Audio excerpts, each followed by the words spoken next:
Have you lost your job? Have you lost a loved one? Are you exhausted caring for your parents, for your kids? Well, you can find immediate relief when you read Sheila Mack's new #1 bestseller, Bootstraps and Bra Straps. It contains the Boots formula to move from rock bottom back into action in any situation, especially right now. So if life has knocked you down, pick yourself up with Bootstraps and Bra Straps. Get your copy at www.sheilamack.com today.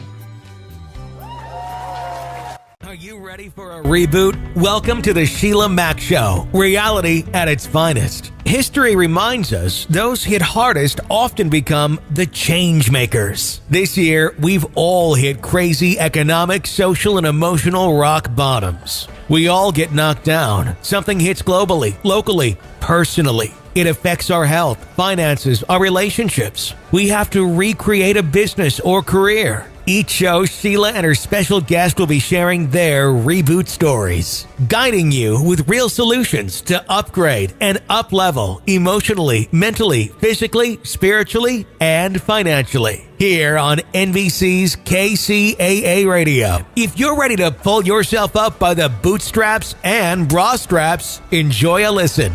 Here's Sheila. Welcome to the Sheila Mack Show, reality at its finest. Here we have real people sharing real stories and actionable steps to help you reinvent, rebuild, and reboot your business and personal life on your terms. I'm your host, Sheila Mack, and today we have special guest Kelly Martin. Kelly is a working mom with 3 girls. She teaches pre-K primarily for students with disabilities, and at night she is a writer of haunted house stories. So far, Kelly has had over 40 books published, both traditionally and independently, over the last 10 years. All right, welcome to the show, Kelly. Thank you. It's good to be here. And one of the questions I always like to start with is this show came from my latest best-selling book, Bootstraps and Bra Straps, the formula to go from rock bottom back into action in any situation. And I wrote it right before the pandemic happened. Oh, gosh. So we could experience every situation and more than I could ever imagine. And so the story is going from rock bottom back into action. So I like to start off with asking if you have a time in your business or personal life where you hit a tough situation and how you got back on track. I think for any writer, especially, we always hit those highs and lows, no matter what.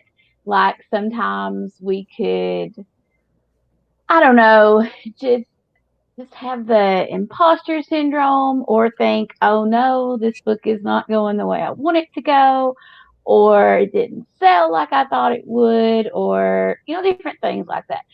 And I know for me about, 5 years ago, things weren't going exactly how I would have liked it to go in my books.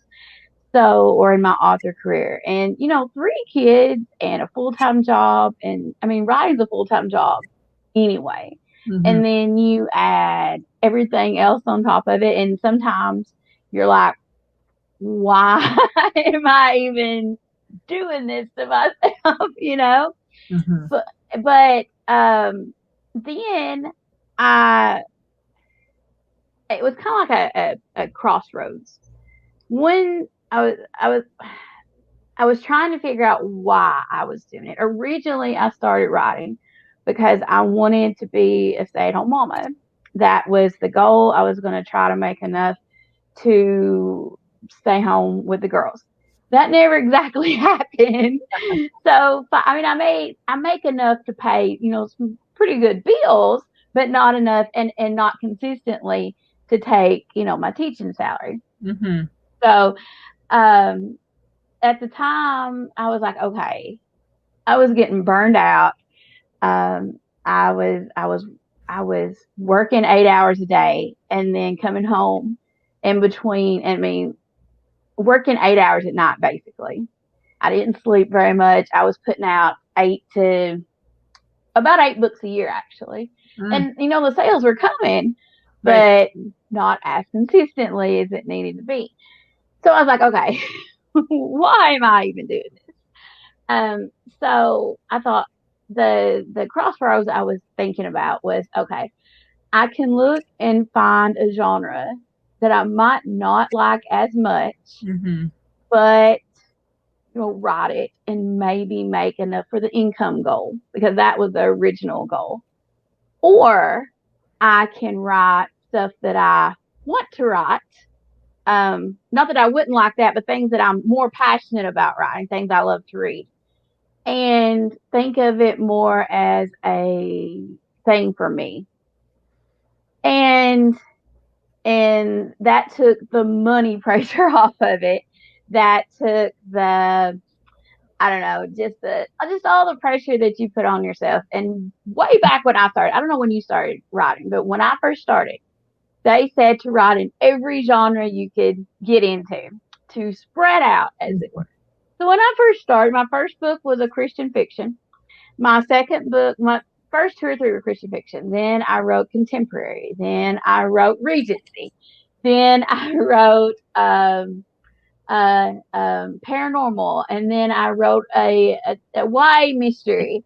To I don't know, throw everything out there, because that's not what they say now. Now they're like, stick with one thing, stick with your brand, and go with it.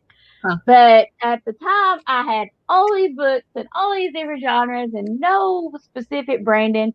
And in 2016, I was burned out and I was like, I'm done. I'm never writing another word.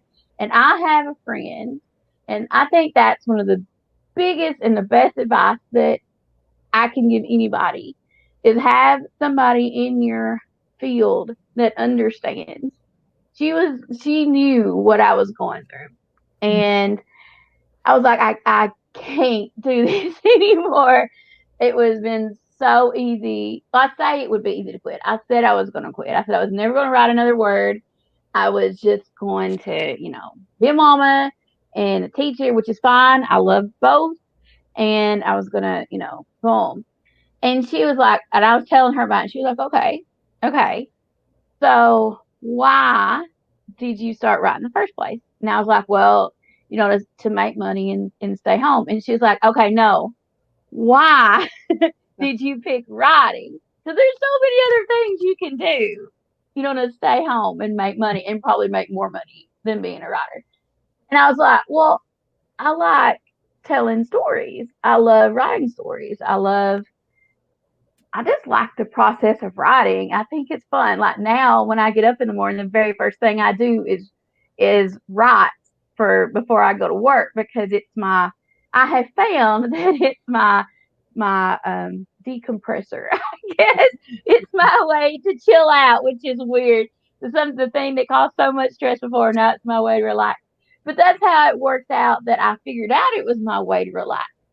And she was like, okay, you obviously like to do this. You are good at it. Mm-hmm.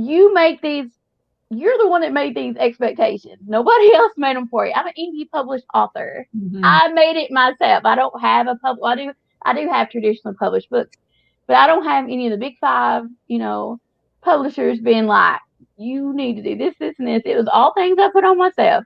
She was like, what genre do you like the most? And I got to look, and I was like, every one of my books, even the ones that aren't paranormal, have paranormal in it. Mm-hmm. And I was like, oh, okay. Mm-hmm. I think I found a theme here. And she was like, just focus.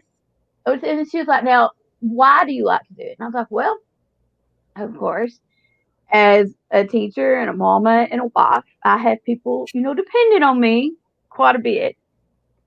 But when I'm writing, it's like your brain can be free. Mm-hmm. And when I tried to not do it, like I tried for like a week. I know it sounds like just a week, but I tried for a week. And I was miserable Wow. because I couldn't just get out of the world, I guess, for just a little bit. So she was like, okay, she helped me redefine my why. I thought my why originally, I guess, was Mm-hmm. to do that. But the reason I picked writing was because I love telling stories. I love the process of writing. I love the people in writing. I just love publishing in general, and to not do that made me so sad. So I think that conversation with her, and I've told her that many times since then. I was like, you know what? I'm so glad that you didn't she didn't not let me quit. Mm. But she talked to me and she let me get my feelings out. It wasn't that I was upset with writing. It was that I was burned out with my own expectations that I had placed way too high.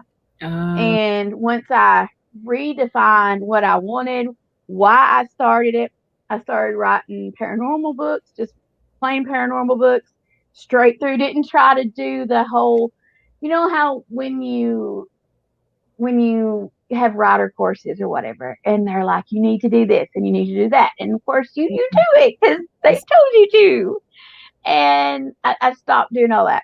I started trying to do what I felt was best for me and my books. And I started writing ghost stories, and I love haunted houses. Books are my favorite. Started doing that in 2016. Um, and last year I made more than I've ever made. And just, wow. yeah, and it was just, if I'd quit, I would never had that. And Mm. not even just the money part. Now that I write middle grade, some of the kids at school, my books are in the library at school, which is the coolest thing. So I'll be walking down the hall and there's a kid with my book, Wow. just walking down the hall with it, and they'll like stop and they'll be like, Miss Kelly. I'm like, yeah. Oh, I love it. That's great. So it seems for those listening in that one of the things that really worked for you is just going back to your own truth, your own authentic self, and not listening to everybody else's opinion of how it should be. And that seems to be something that's helpful and healing for everyone. And you think about all those beautiful children you work with, they're in their truth. They haven't unlearned how to be free and how to express themselves and share their personality. If they want to sing, they sing. They might not be in tune, but they're so happy that it's still beautiful. And so it's that freedom of expression that is so important. And right now, more than anything during this 12 months, to be honest, to have open conversations with family, friends, your children at home, and talk about things in an honest way, in an authentic way, is really going to help settle the children, keep everybody in a happy, peaceful space. Because, our kids, like, you think about your classroom, they they will know if it's not the truth. If you are trying to make it nice and it's really not, and you're really concerned, they will feel it. They will know. They are like little lie detectors. They know everything. Yes. Yeah. Yes. And they like to tell you too. Yes, and they are the toughest critics.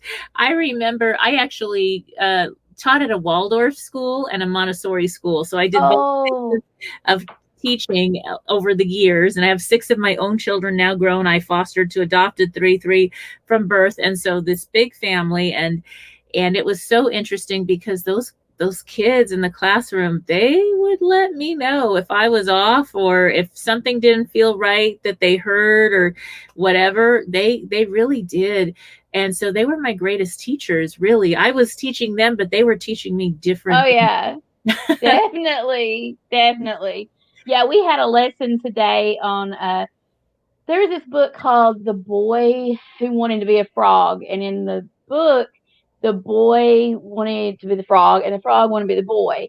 So Mother Nature switched them, and then they found out, that the grass is not always greener, and be happy with who you are.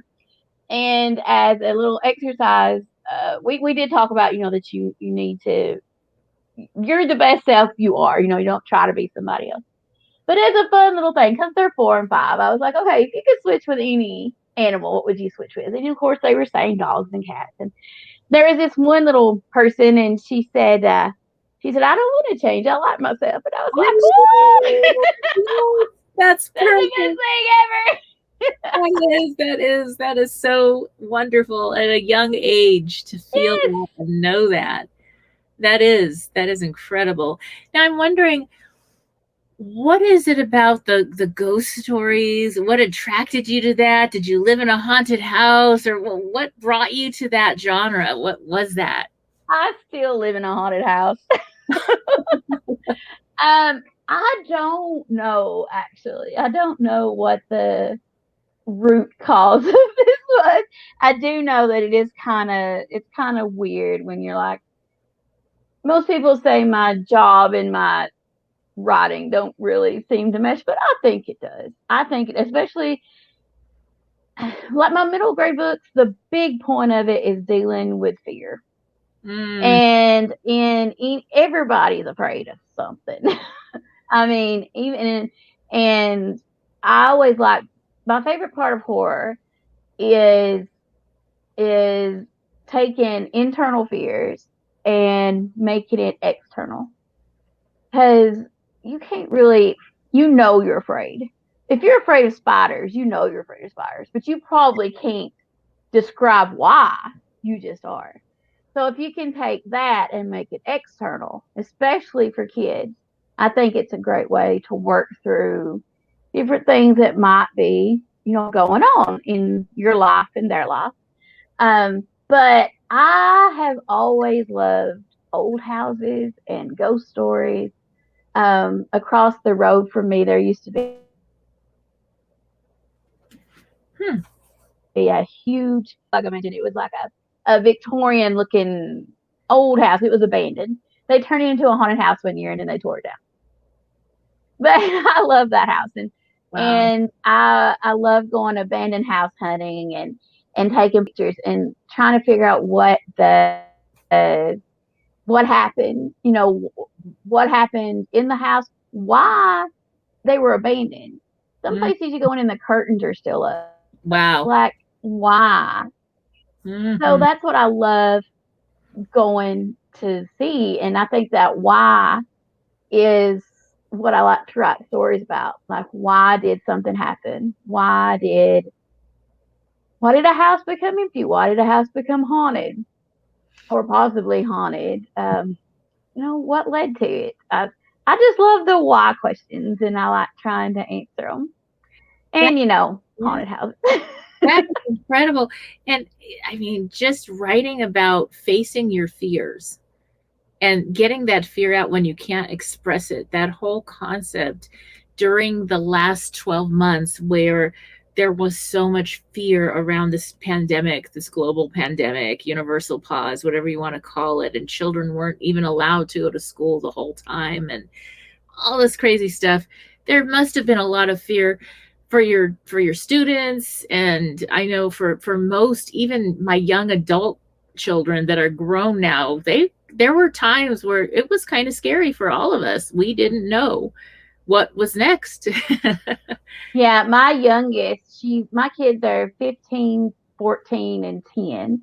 And my youngest still has the hardest time with it. Like, she willingly gets a mask.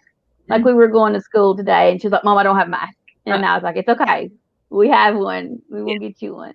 And she don't like going places without it. Uh-huh. My older ones are a little, they don't have to wear them at school, but they have them with them, in case they, need them. But yeah, they were really scared, Mm-hmm. especially when it first started. Um, and especially they're very, very close with their Nana, and Nana's 79. That's my mama. So they were afraid to get really close to her. Like, they've always been really, climbing Nana's lap, even my oldest. Oh, And then they were afraid that they would bring something home to Nana and she would get sick. right. So, like, it's like, that's a lot. And then you have the little ones, like in my room, and it was so sad at the beginning of the school year. Like, we've been coming straight through. We had like guidelines we had to, do, and we had like a hybrid schedule. But when, at the end of the day, when, it's dismissal and you just have a few kids around, and taking, they would be playing teacher. And part of their playing teacher was taking their temperatures. because that's what we had to do like 3 times a day. Oh my Was God. take their temperatures and do like little wellness checks on them, and that's how they played. Mm. And I was like, I hurt. Oh, wow. So I mean, but it's normal. It's kind of sad, but it's normal to them because they've never been in school, and this is what you do at school. So it is normal to them. My older ones and me, it was hard. I remember the very first time I went to Walmart Yeah. when everything happened and everything shut down. I think we shut down the 13th, March 13th. It's funny how you remember that. The Mhm. last day of school before shutdown was March 13th. And on the 15th, I had to go to Walmart and I was terrified. Like, I called my mama. I'm 40 years old and called my mama. And I was like, Mama, Oh. I don't think I can do this. I don't think I can do this. She was like, I'm gonna have to. You gotta face your fears. I'm like, oh man. So I went in and I think I held my breath the whole time. Yes, that is But interesting how that happened so fast. mhm, We just my daughter and I, she was home. She's the only one that's really home because the dorms shut down, and she moved back home, and it was just, do we really need to get something at the store, or can we mhm. go without, or order it online, or Yeah. Yeah, that's what we would do. And my girls I didn't take them to the store. Oh gosh, 3 or 4 months. Mhm. Like they didn't go in.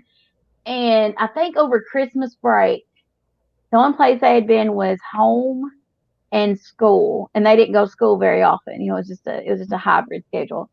And one of the things they wanted to do, they wanted to go to Walmart or they wanted to go to a store. That's all they really wanted was just like they didn't need a big vacation. They just wanted to go to the store. Something normal. Yes, something normal. Mhm. Wow. So now, did you ever in your life or in your past have an experience with the haunted houses, or with ghosts or loved ones that stay with you, or anything like that, that Ah, kind of brought you a little bit more connection with that genre, or oh yeah. Yeah, we've had a few instances. There was a few happen when I was, at home. But when we moved to this house after I got married, we lived here about 18 years, almost 18 years. Um, we didn't hear anything for a while. Like, it was pretty steady. Well, then one day my we were getting ready for school, and my oldest daughter's redheaded, and my middle daughter used to have really blonde curly hair. Mhm. And I told them to go get in the car so we could go to school. And I was finishing up getting ready in the bathroom, and my middle daughter came bouncing by, and her little curls were bouncing. And I was like, Chloe, go get in the car. And she never went running by the bathroom door. And I was like, and I was like, Chloe. And I went and looked, and she was in the car the whole time. So it was just, Wow. yeah. So my husband didn't exactly believe me. Bless him. He did. I mean, I don't blame him. Right. So I bet it was a year later. I didn't like nothing really happened. And I was like, okay, we just called it the ghost. People would see things, but it was just the ghost. And Brandon didn't really believe me. That's my husband. And we were in the kitchen, and we have an open concept. Like it's the kitchen and the living room and then the hall. And then there's Mhm. steps that go up to the attic. I live in like over 100-year-old farmhouse. So Oh, there wow. you go. Little context there. Yeah. So my Chloe had done something, I can't remember what. She was in the living room, and my other two girls were in their bedroom, which is down the hall. And I was facing this way. My husband was facing this way, and he's very tall, so he could see over my head because I'm very short. And he said, I told her to stay in the living room. I Mhm. said, she's in the living room. And she poked her head out. She's like, I'm right here. And he's like, no, I saw her running down the hall. And so I was like, you saw her. You saw the Yeah. ghost. Uh-huh. So he was like, nuh-uh, nuh-uh. So he went in the girls' room, and they were like, we're right here. And he was like, so then Mm. he started talking to people. And then we bought this house from my cousin. And then we were like, hey, did anything weird happen? She's like, oh, yeah, I just didn't want to tell you because I was afraid you wouldn't buy the house. But yeah, my kids saw things all the time. My daughter named the ghost. And I was like, thanks. Appreciate that. Yes. So And there's nothing like terribly scary. I mean, I guess that would be scary, but she doesn't seem mean or anything. We see her, every once in a while. Every once in a while, the TV will get really loud, or the cats will be staring at the door or something. 'Cause, like, now we just blame the cats for everything. If we hear a noise or we kind of see something, I come around and like, oh, it's the cat. Totally the cat. Mhm. We're just used to it now. And there is different energies. I think that, sometimes it's a loved one's left us and they're still kind of taking watch over, or you'll get a message or a dream or something will show up. I had a dream once, and I went out to dinner with my friends. We went to Cheesecake Factory, and I said, I had this weird dream that my grandma, who passed away, came over to my house on the hill. I had this little cabin that I would do Airbnb. I would rent it out. And I was there, and we had a slumber party, and we had these great stories we told in the dream. And then all of a sudden she said, look out. And I looked out every window, and there was fire. Well, I told them that at dinner, two of them as my witness. And do you know that next day we had the Woolsey fire, and that cabin was on Woolsey Canyon, and it was Oh, surrounded by fire. And that night I was going to go clean. And usually when I cleaned, sometimes I would just spend the night there. yeah. Well, just clean everything and then just stay so I wouldn't have to drive down the canyon at night. And I said, I'll just skip going there tonight because that was such a weird dream. And Oh, and I thought, oh, grandma loves me so much. yeah, right? Oh my goodness. Do not go there. And I just happened to tell them, and they're like, yeah, if grandma ever gives you a dream about me, you give me a call. so sometimes I don't know how do I know? How did I know? Or how did she know? And that there was never a fire there before. Now we've had a lot of fires in California, but that was really a surprise. And so sometimes it's a good thing, and other times that canyon home, there was another canyon home. I had a couple of little ones, and that you would go there and things would fall in the middle of the night. Like big things would just fall off. Mm-hmm. And it was, I didn't like staying there that much. No, And I don't doubt it. I found out later that there was a lot of energy. There was a lot Yeah. of stuff. And I found out later that there was Native American burial grounds that they built over and didn't disclose to the people. And it was like, oh, well, maybe there's something with it. That maybe, and we did a whole bunch of prayers and meditations Yeah. and okay, we're sorry, hey, we're just borrowing this, and Yeah. whatever. But it was more energy than I felt anywhere else. Oh, wow. Yeah, It's funny how you can feel it, because sometimes here, like we can go a long time and not even feel, right. Anything. And then every once in a while it kind of gets ramped up and you're like, okay. Yeah. Or is it a message? Is there a message in it? Is there something they want us to know? Right. Something they're warning us about, or telling us that through. So I would love to hear about some of the books. Like, maybe you have so many of them. What are your favorite? Oh gosh. What are your favorites? That's so hard. I think they all have a special place for, different reasons. My very first book was Crossing the Deep, and I think that will always be my, very special place, because one, to see if I could do it, and two, it was a challenge, and I got a publisher with it, and it was just a big thing to go through the first time. Dark and Deadly Things was the book series that I wrote in 2016. That was after the big epiphany moment. So that will always have a really big place. I like that one.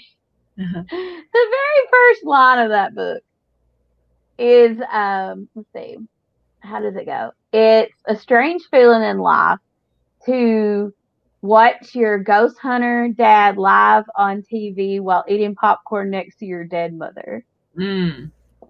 She's a ghost, so it's okay. But I love that series. It's a 5-book series. It has a lot of grief and working through things and trying to get through revenge and maybe not getting revenge. So I Mm. really like that one. Um, oh my gosh, what Rachel did is my very first middle grade book. So that was a big moment when I saw it in the library at school. That was huge. When I see kids walking down the hall with it, like that's amazing. Especially when they see me and they're like, "Oh, that's me." That was cool. That that was great. Yeah, Mm. but they all have a big place. Heartless, the Heartless series, I never intended for that to be a series. I never expected it to be a romance. I never wanted it to be a romance. I was actually really proud in the first book that it was not a romance. And Uh, it turned into a 4-book romance. oh, wow. Yeah, so you just never know what's gonna happen. The readers fell in love with this one guy that I didn't think that they would fall in love with, and they did, and then I did, and things happen. Mm. So a romance happened, a It 4 did. series romance, and this was for the middle grades. Or No, that Heartless was a young adult. Well, she was 18, 19. okay. Paranormal. Oh, and so there was a romantic paranormal situation. Yeah. So Mhm. tell me a little bit more about that. What? Oh my gosh. Oh. Heartless is probably one of my more stranger books, which says a lot, I suppose. It's about a girl who is being tortured Hmm. every night in her dreams by this demon named Heart. And it come to, I don't know if I should tell you how it comes to find out because you wouldn't read it then. Right. But I can tell you this part. It's been out for a while, spoilers. But it turns out that the guy that was doing the torturing, he was only like he was to get revenge on his brother, who he thought had done something to him, but they were all manipulated by this big thing. Hmm. And it turned into this whole thing where he reminds me of Bucky Barnes, Hmm. from the Winter Soldier. Hmm. He didn't like it start off that way, but he did these things, but it wasn't really him doing it. So that's kind of what makes me think what makes me think of. Wow. Wow, that's incredible. So that was for like young adults. Yeah, it was she was it could have been new adult. Uh-huh. It was more she was 18, 19 when the stories happened, so Mm. So now what was it like for you as a young girl growing up? Did you write a lot? Did you not write a lot? What did that show up really at a young age? when I was in 6th grade, my absolute favorite assignment was when my 6th grade teacher, Miss Radke, shout out Miss Radke, she, on our spelling words, we had 20 spelling words, and we had to pick 10 of those words and write a story. Mm. And it was my absolute favorite thing to do ever. I think we did it on Mondays. No, we did definitions on Mondays. I don't know why I remember that. Well, that's But I think we did it on Wednesdays. And uh-huh. it was my favorite thing because you got to have all the words didn't have anything to do with each other except they had like the same spelling rules. They don't even have spelling anymore. But we picked those words. You had to write a 1-page story, and we got to read it in front of the class. And it was the greatest thing ever. So I loved it. That was kind of how I started writing or falling in love with it. And I like the challenge part of that one. And then I remember when I was a senior in high school, I wrote I wrote this story in English called "Being Short in a Tall World." I love that. And my English teacher showed it to my principal because she loved it so much, and she said that I could be a writer. And I was like, that would be. Very cool. So then my college years was spent in writing fan fiction, and then I decided in 2017 that I was going to try to make my own, and I've been doing it ever since. Incredible, incredible. I love the one about being in the tall world. It reminds me of my youngest son, who actually he passed away last year. He had a heart condition, I'm so sorry. it was very hard for us, but we, some things you can't change. And when he was really young, he was super short. And the grandparents would always be like, maybe you should get growth hormones, or do they pick on him? And I was like, no, he's like the most popular kid wherever he goes.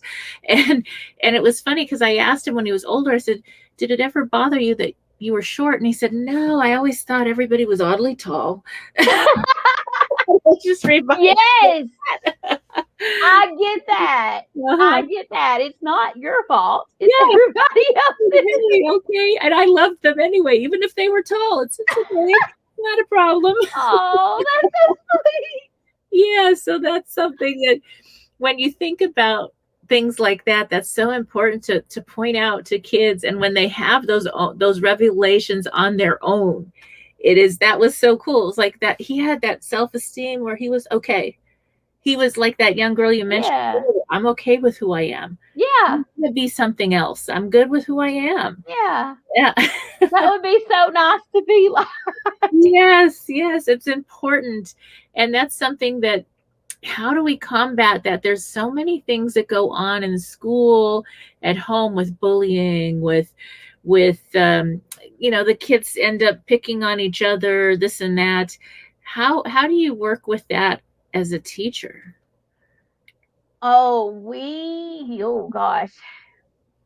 The good thing is mine are so young that They're not I've there. never had anybody pick on anybody purposely. Nice. Like, they've never been just intentionally mean. Nice. Now, they've done things that the other people come across as mean. So we start with the whole, we ask them, why you possibly said that.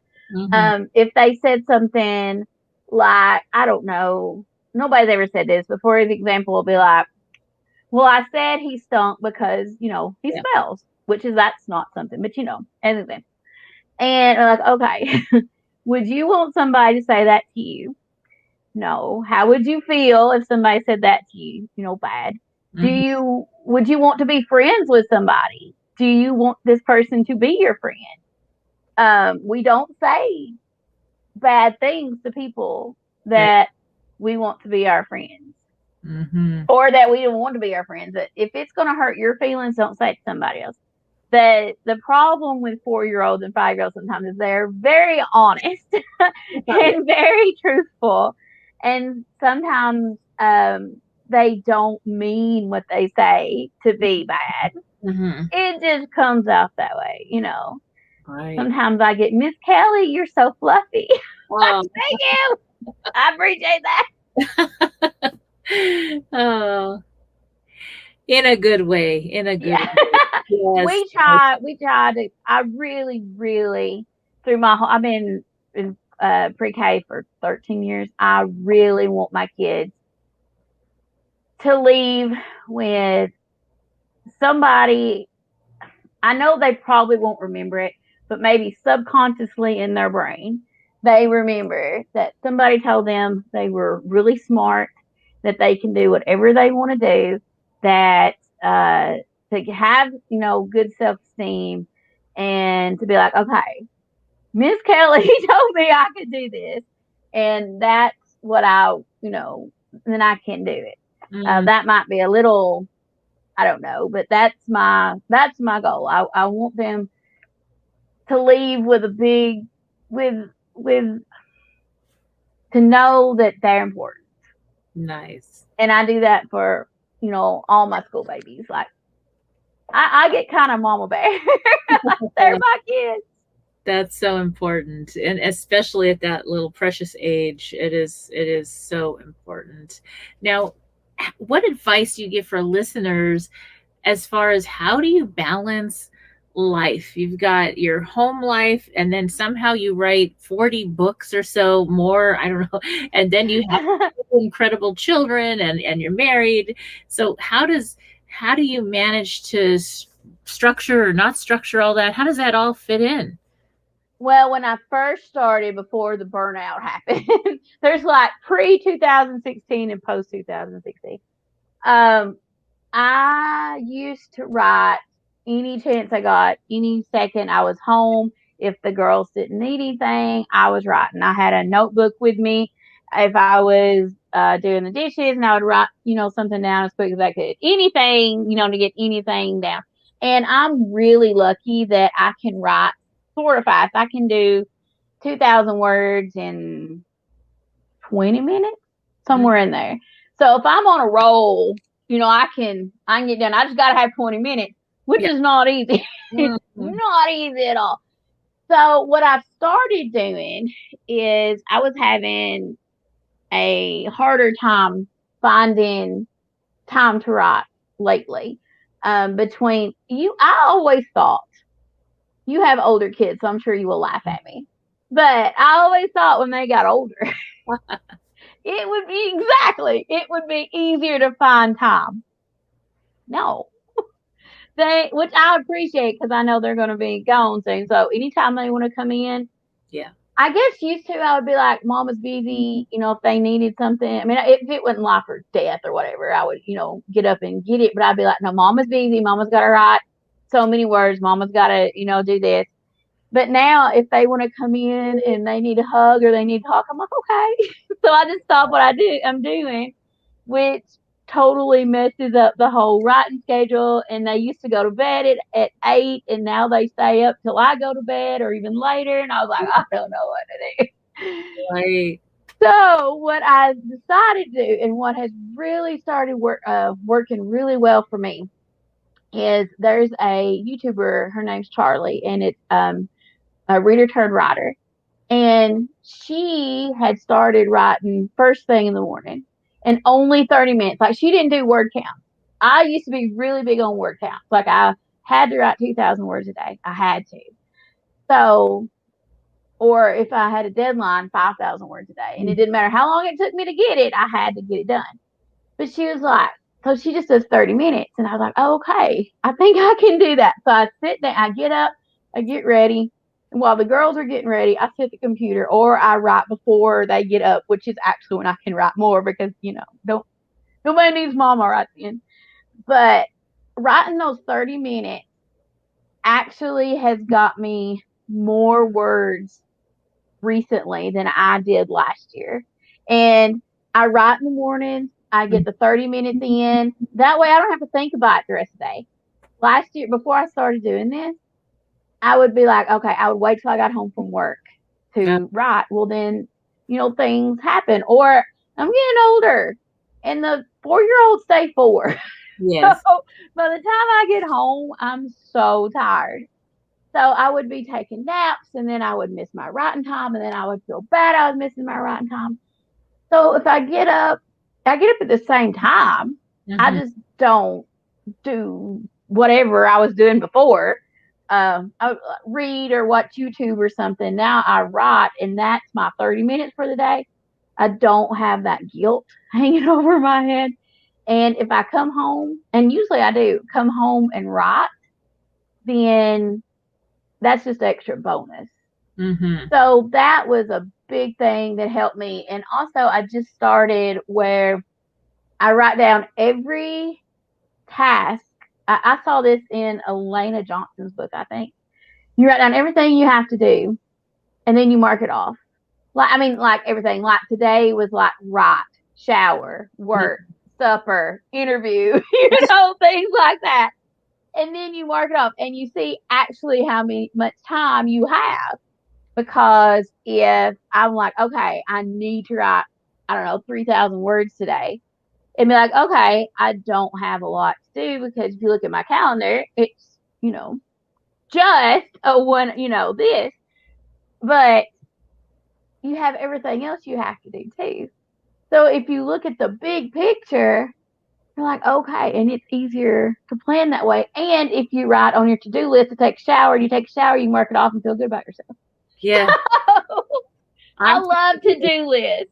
I will write something down on the list I forgot that I just did so I could check it off. Yes, I do that. Listen, I do that. I did it. I need points for that. I do that too. It's So just much.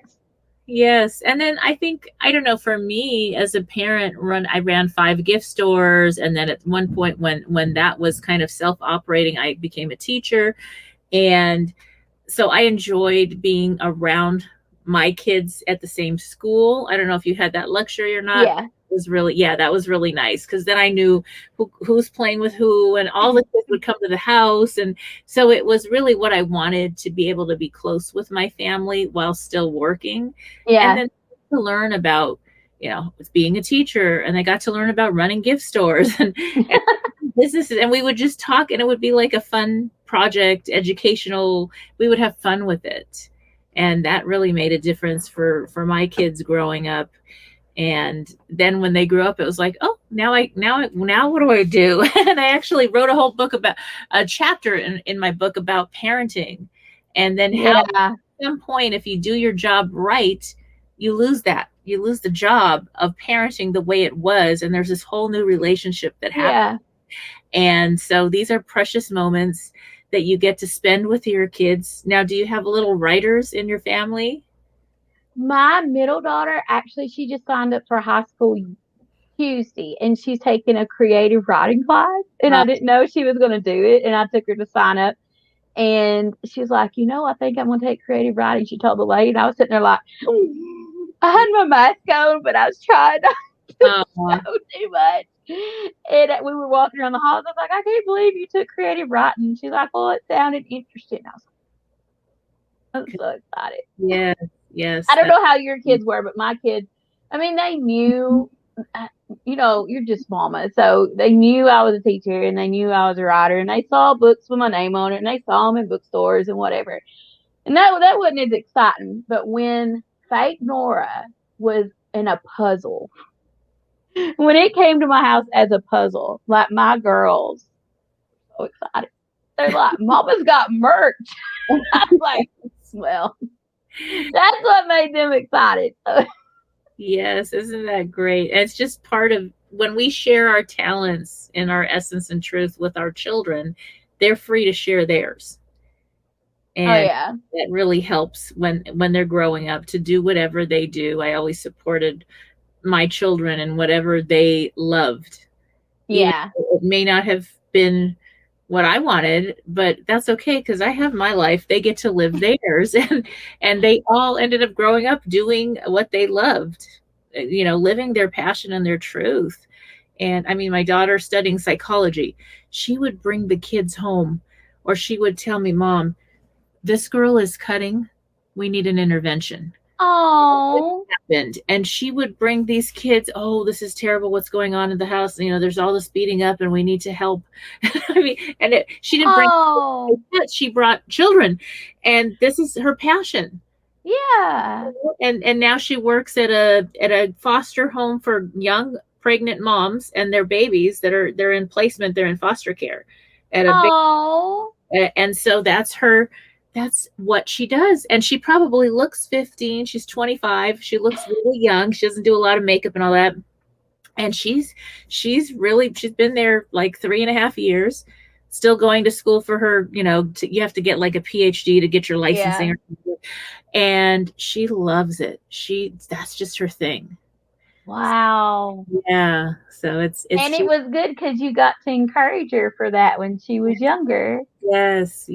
And we would do the interventions, and I don't know how many little young adults' lives she saved just with that. Oh, goodness. Yeah, yeah. That is really good. So for those listening in, I'd love for you to share, where can people reach you? How can they read the books or get the books for their families? All of my books are on my website at kellymartinbooks.com. Um, all of my books are on Amazon. Some of them from the publishers. I'm a hybrid author, so some are Indian, some are traditional. The traditional are, most of them are wide. So they'll be on Barnes and Noble or Kobo or Google Play or the Apple Store, right? Yes. Mhm. But they're all on Amazon. And I do have some paperbacks on Amazon too, and some hardcovers. All But right. definitely, if you're interested, it would be kellymartinbooks.com. Everything is there. Perfect. That's wonderful. Well, thank you for being a guest on the show. I look forward to reading and sharing all your books with my kids and grandkids now. Oh, Yes. yay! All right. Thank you. Thank you, Kelly. Thank you so much. And for those tuning in, we'll be back after these messages. I do have some homework for you. Go ahead and grab a copy of my new best-selling book, Bootstraps and Bra Straps, The Formula to Go from Rock Bottom Back into Action in Any Situation. It is now available on Audible, Amazon, and Kindle, as well as at www.sheilamac.com, and get your free Boots meditation given at sheilamac.com/Boots meditation. Thanks for listening. Now it's time for Dear Sheila. So if you have a question for me, please send it in to www.dearsheila.com, and your question may be selected to be shared on one of the radio shows. And if your question is shared, it will also be entered in a contest. This is a giveaway question contest. So once your question is shared on the air, you'll be entered to win a prize, and we have some fun prizes from many different vendors. So send your questions in again to dearsheila.com. Now take a listen. Here's a question.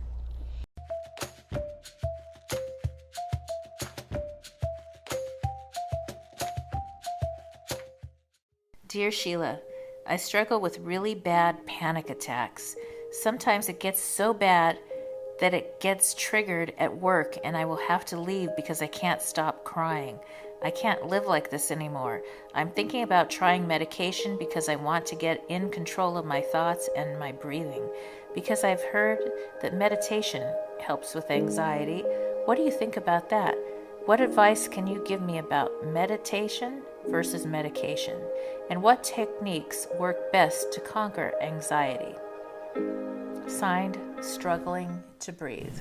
Dear Struggling to Breathe, panic attacks are some severe issues. Now, meditation is a huge help. However, I would definitely start with checking in with my doctor. And the reason I say that is because sometimes panic attacks can be a symptom of something else going on physically.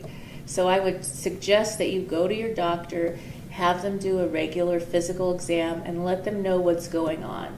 Was there something that triggered these attacks? Was there something that happened in your life? Did you hit a rock bottom event that you started to notice these panic attacks? Sometimes it could be that your vitamin D levels are severely low, or some other thing could be terribly off. It could be a medication that you're taking that's interacting with some other thing you're taking, or a food you're eating, and it's causing you to feel like you're having panic attacks. It could be hormones that are off. And so just rule those things out first. You can start meditation right away. Doesn't mean you have to wait for the doctor to start meditation, because meditation is something you could do at any time in your life. It could have been an auto accident. It could have been losing a loved one. Anything can cause panic attacks. And it could be that it reminded you of something that happened when you were really young, and then one little thing brings all that back, and then you start having these severe panic attacks. And once you have a panic attack, it makes you have physical symptoms. And so learning how to breathe when you meditate. When we meditate, we're learning how to slow ourselves down, how to breathe, and how to let go of the outside thoughts and go into a place where we can just calm ourselves. So we're training our body and we're retraining our brain to think differently and get control of our thoughts, because that's a way to get control of these panic attacks. And there has been study after study that shows that meditation will help you overcome these panic attacks. So between your medical doctor, perhaps some therapy or other resources, depending on what was your trigger, and good meditation practice, you can overcome these panic attacks quickly and get back on track. I hope this helps. As always, I wish you life, love, laughter, and light. Thank you for listening to Dear Sheila, answering real questions with real solutions to reboot your life. If you have a burning question, submit your question now to www.dearsheila.com. Thank you for tuning in to the Sheila Mack Show, reality at its finest, where we share real situations with real solutions to help you rebuild, reinvent, and reboot your life on your terms. I'm your host, Sheila Mack. I'm giving you some homework. Grab a copy of my bestseller, Bootstraps and Bra Straps, to learn the formula to go from rock bottom and back into action in any situation. If you have a burning question for the show, send it in to www.dearsheila.com.